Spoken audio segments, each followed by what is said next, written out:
Pictures of Hollis Woods by Patricia Riley Giff.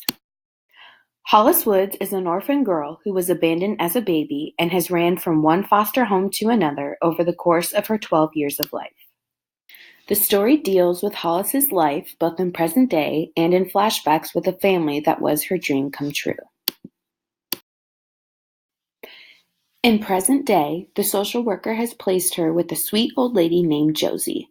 Hollis quickly warms up to her, but learns that Josie has a hard time with being forgetful, and she forgets things, both major and small, often.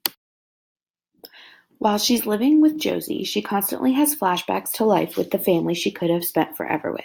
It consisted of Stephen, her brother, Izzy, her mom, and the old man, her dad. They make her feel welcomed as their own daughter and constantly encourage her gift for drawing. Hollis and Stephen become best friends and get into all types of adventures together. They go fishing, and he even taught her how to drive the truck. In present time, Josie's forgetfulness eventually becomes an issue. The social worker finds out about Hollis faking absence letters to cover up tricking Josie into skipping school to go on adventures.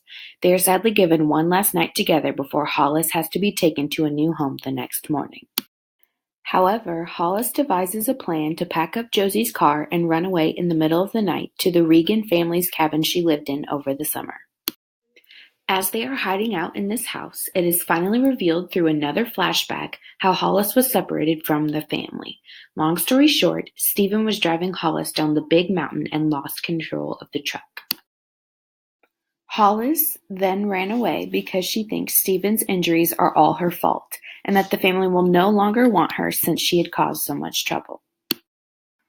As Hollis is thinking about her past, she realizes that they are receiving mysterious help of food and gas while struggling in the cabin, and she finds out that it's from none other than Stephen.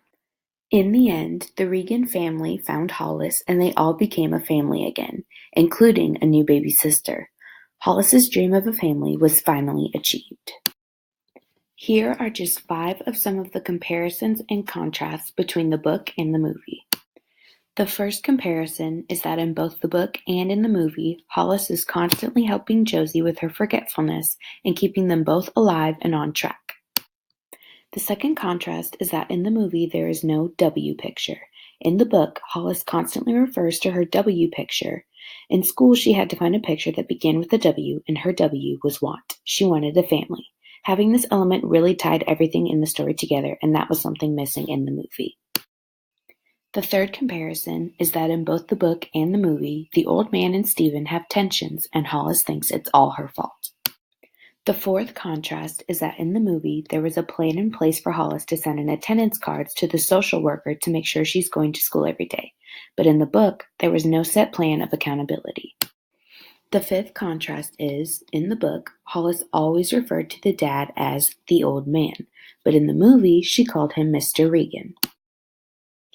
While the book and movie aren't exactly the same, I think using this movie in the classroom would be a nice extension for the students to see what they read come to life, and they themselves can explore comparing and contrasting the two as well. Created using Powtoon.